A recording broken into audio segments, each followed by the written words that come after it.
지난번 제가 올린 유튜브 영상을 몇몇 분들이 보시고요. 내용이 참 괜찮네요. 그러시면서 당신은 도대체 누굽니까? 어디서 나타났습니까?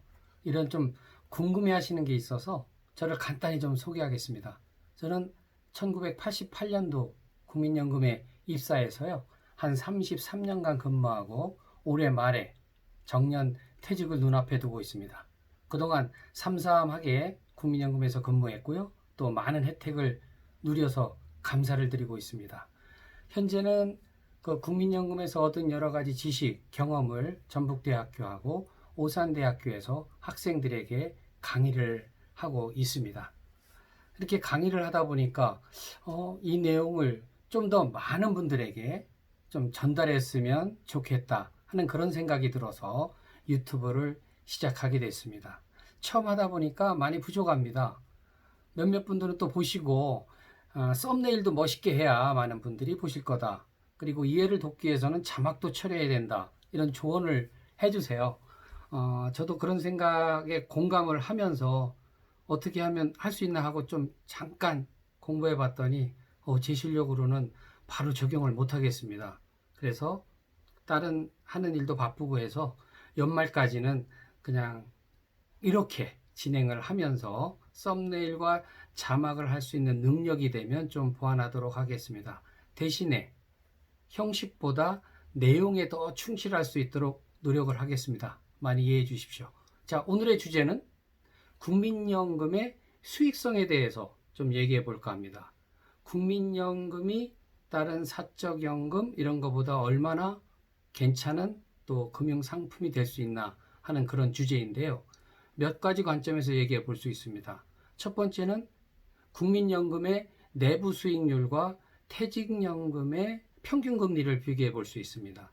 여기서 내부 수익률은 좀 어려운 용어지만 가입자가 근로기간 중에 납부한 보험료 총액하고 은퇴 이후에 수급액 총액을 갖게 하는 할인율이라고 하죠.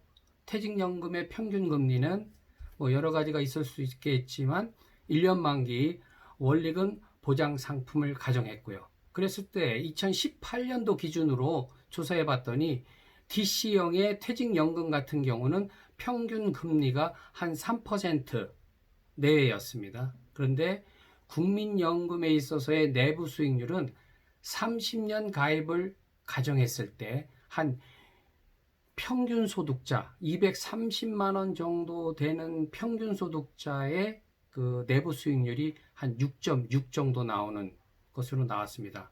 퇴직연금보다 한 2배 정도의 수익이 좋다 이렇게 표현할 수가 있겠죠.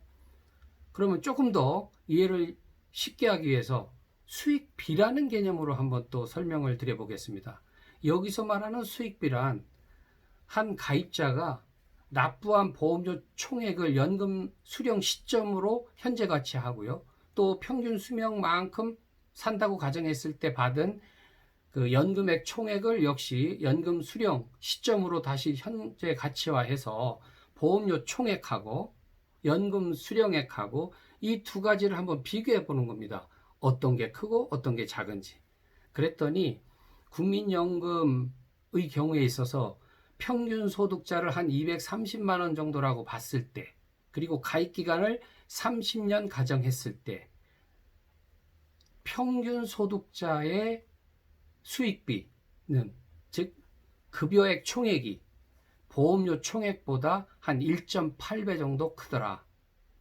그러면 고소득자 같은 경우는 한 1.4, 아주 적은 저소득자 같으면은 한 6 정도 이렇게 나오는 거로 되어 있습니다.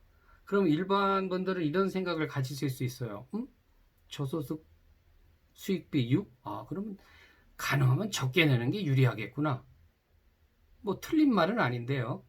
수익비 측면에선 그렇지만 보험료를 적게 낸다는 것은 나중에 연금을 받는 절대액이 그만큼 적다는 겁니다. 다시 말씀드려서 노후에 그만큼 도움이 덜 되겠죠. 다시 말씀드리면 국민연금은 최고 소득자도 수익비가 1보다 큰, 아까 1.4라고 했죠. 1보다 크기 때문에 가능하시면 연금보험료를 높게 내셔서 나중에 연금을 받는 절대액도 키움으로써 노후에 도움이 될 수 있도록 하는 게 중요하다고 볼 수 있습니다.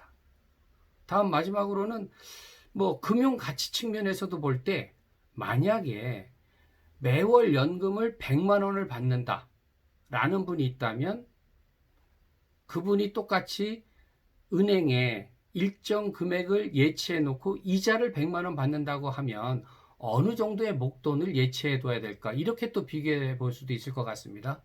그러면 연 이자율을 2%라고 가정했을 때는 6억 원을 예치해 놓은 효과와 같고요.